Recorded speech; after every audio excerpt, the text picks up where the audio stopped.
बनाते हैं फ्रक्टोज का। सबसे पहले फ्रक्टोज की ओपन चेन स्ट्रक्चर,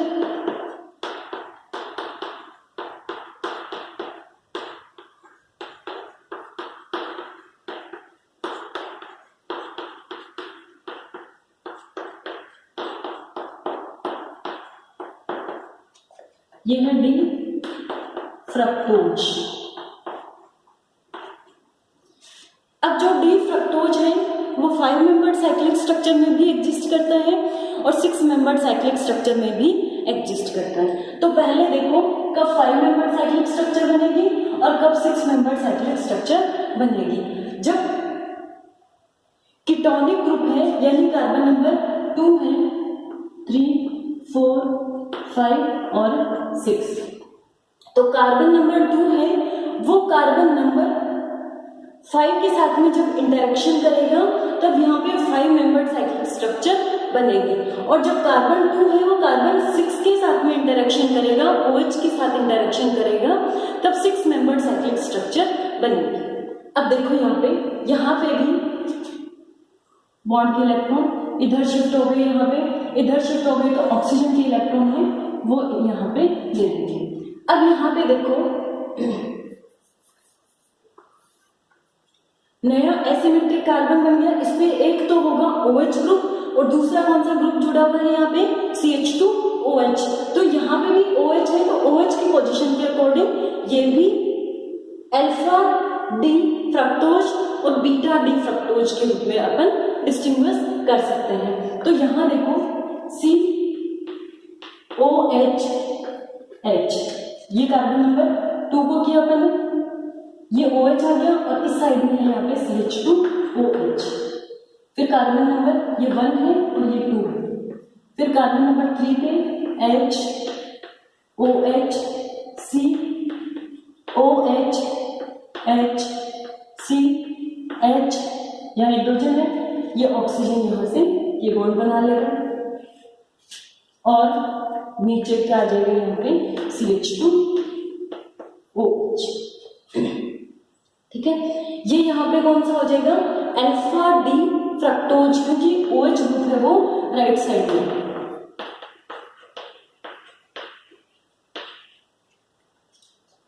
इसी तरीके से बीटा डी करेंगे तो इसमें नया जो एसिमेट्रिक बना इसकी कन्फिग्रेशन में चेंज होगा, तो CH2OH यहाँ आ जाएगा OH CH OH C OH H C H CH2OH और ये क्या आ गया यहाँ पे ऑक्सीजन।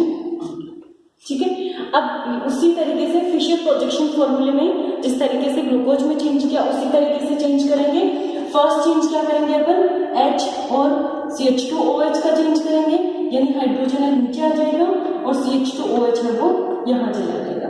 सेकेंड चेंज में क्या होगा CH2OH यहाँ चला जाएगा और ये जो ऑक्सीजन का बॉन्ड है वो इसमें नीचे की तरफ शिफ्ट हो जाएगा। ये सेकेंड चेंज और ये वाला है ना फर्स्ट चेंज। इसी तरीके से नीचे वाले में सिमिलर हो जाएगा, तो स्ट्रक्चर क्या हो जाएगी COH CH2OH CH OH COH HC। अब यहाँ पे क्या आएगा फर्स्ट चेंज में CH2OH,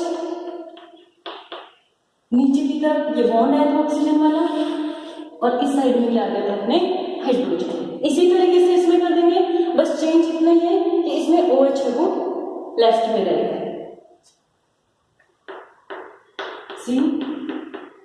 CH2OH C OH H C H OH H, यहाँ पे आएगा CH2OH, यहाँ पे H और ये ऑक्सीजन से जुड़ा हुआ है।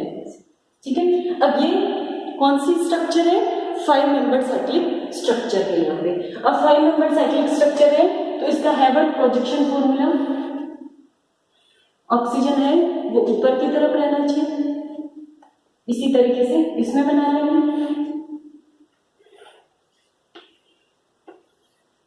अब सबसे राइट साइड में ये जो कार्बन है वो कौन सा होगा दोनों का, एनोमरिक कार्बन। अब जो ग्रुप राइट में है उनको नीचे लिखेंगे और जो लेफ्ट में है उनको कहाँ लिखेंगे अपन, ऊपर की तरफ। अब फर्स्ट पे देखो OH आएगा नीचे की तरफ, ऊपर आ जाएगा CH2OH, यहाँ पे H नीचे, OH ऊपर, OH नीचे, H ऊपर, H नीचे की तरफ और CH2OH है वो ऊपर। अब जो 5 नंबर साइक्लिक हेटेरोसाइक्लिक स्ट्रक्चर होती है वो क्या होता है, फ्यूरेन, ये फ्यूरेन होती है। तो ये जो स्ट्रक्चर है उसको क्या बोलेंगे अपन, फ्यूरेनोज स्ट्रक्चर। तो इसका नाम क्या हो जाएगा, alpha D fructofuranose, alpha D fructo फ्यूरेनोज।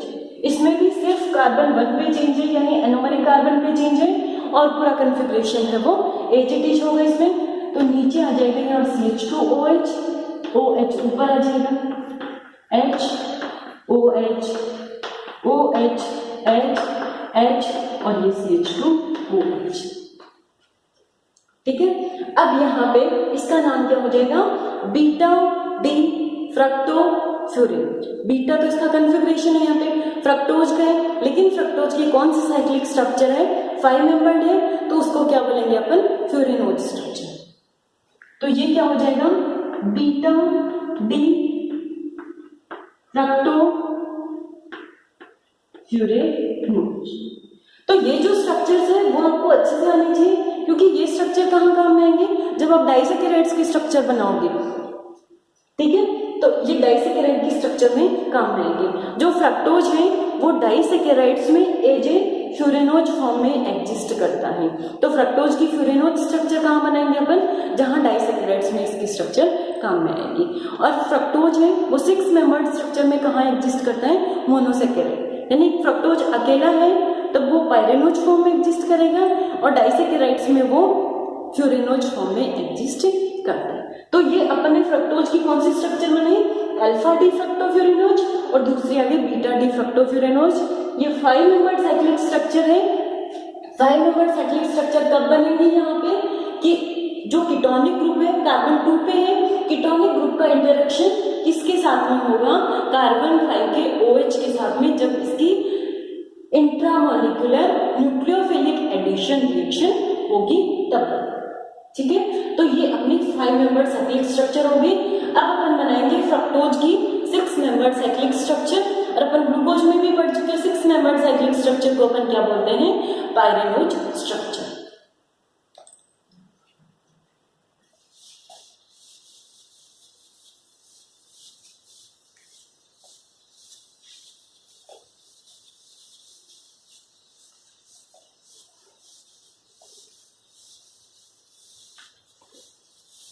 ये डी फ्रक्टोज है।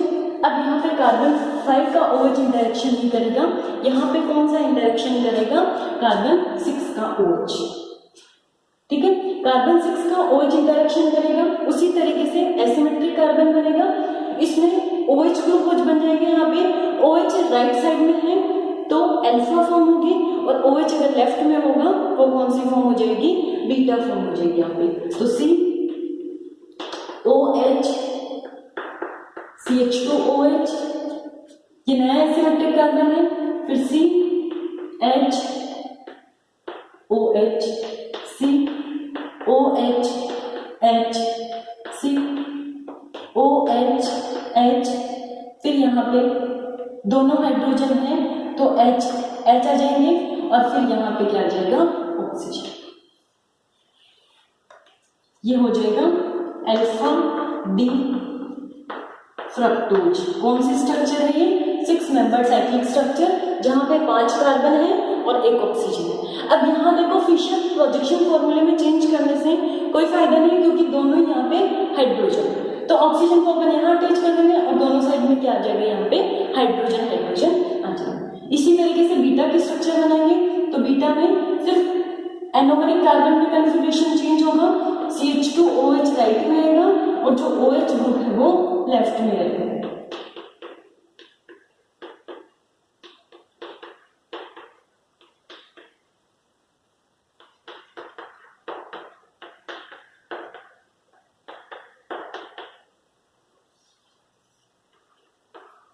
ये कौन सी फॉर्म होगी इसकी, बीटा डी फ्रक्टोज।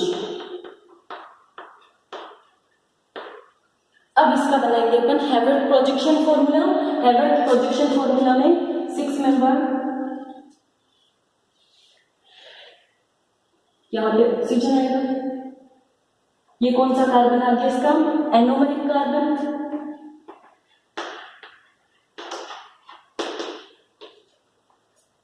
इसी तरीके से बीटा वाले की स्ट्रक्चर बना लेते हैं अपन।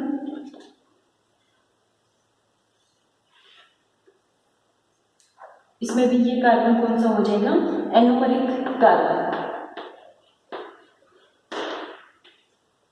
ठीक है, ये अपन ने हेक्सागोन बनाया। अब उसी तरीके से करना है, जो ग्रुप राइट साइड में है उसको नीचे दिखाएंगे और जो ग्रुप लेफ्ट साइड में है उसको कहाँ दिखाएंगे अपन, ऊपर की तरफ। सबसे पहले अल्फा को करो, ये जो कार्बन है anomeric carbon, OH right side में है तो OH आएगा यहाँ पे नीचे और ऊपर क्या आ जाएगा, CH2OH। नेक्स्ट कार्बन में नीचे की तरफ H आएगा, ऊपर OH आएगा। उससे नेक्स्ट में OH नीचे, फिर नेक्स्ट में भी OH नीचे की तरफ, H ऊपर। और ये जो कार्बन है लास्ट दोनों HH है तो ऊपर और नीचे दोनों साइड में क्या आ जाएगा, यहाँ पे हाइड्रोजन। अब जो 6 मेंबर हेट्रोसाइक्लिक रिंग है उसको क्या बोलते हैं, पायरेन। तो ये जो स्ट्रक्चर होगी उसको क्या बोलेंगे अपन, पायरेनोज स्ट्रक्चर। तो ये क्या हो जाएगा, अल्फा डी फ्रक्टो पायरेनोज। और ये कहाँ एग्जिस्ट करते हैं, मोनोसेकेराइड्स में। तो जो फ्रक्टोज है वो मोनोसेकेराइड्स में पायरेनोज फॉर्म में एग्जिस्ट करता है, यानी 6 मेंबर्ड के फॉर्म में होगा। और डाइसेकेराइड्स में जैसे सुक्रोज है वहां पे किस फॉर्म में एग्जिस्ट करेगा, ये फ्यूरेनोज के फॉर्म में एग्जिस्ट करेगा। अब इसका बना लेते हैं अपन। इस वाले कार्बन पे CH2OH नीचे आएगा, H ऊपर, नेक्स्ट में H नीचे, नेक्स्ट में OH नीचे, उससे नेक्स्ट में भी OH नीचे, और इस वाले पे दोनों क्या होंगे, HH। इसको क्या बोल देंगे अपन यहाँ पे, बीटा डी फ्रक्टो पायरेनोज। ठीक है, तो साइक्लिक स्ट्रक्चर जहां भी लिखेंगे उसके आगे हमें ये बताना पड़ेगा पायरेनोज या फ्यूरेनोज। उससे अपन ये आइडेंटिफाई कर सकते हैं कि जो साइक्लिक स्ट्रक्चर है वो 6 मेंबर्ड साइक्लिक स्ट्रक्चर है या फिर 5 मेंबर्ड साइक्लिक स्ट्रक्चर है। तो ये दोनों आपस में क्या होंगे, एनोमर्स होंगे। एनोमर्स यानी जिसमें नया जो एसिमेट्रिक कार्बन बना यानी एनोमरिक कार्बन है उस पे केवल कॉन्फ़िगरेशन में चेंज होगा। एनोमरिक कार्बन में OH ग्रुप जिसमें राइट साइड में होगा वो अल्फा फॉर्म होगी, चाहे ग्लूकोज है चाहे फ्रक्टोज है, और जिसमें OH ग्रुप है वो लेफ्ट में होगा, उसको अपन क्या कहेंगे, बीटा फॉर्म।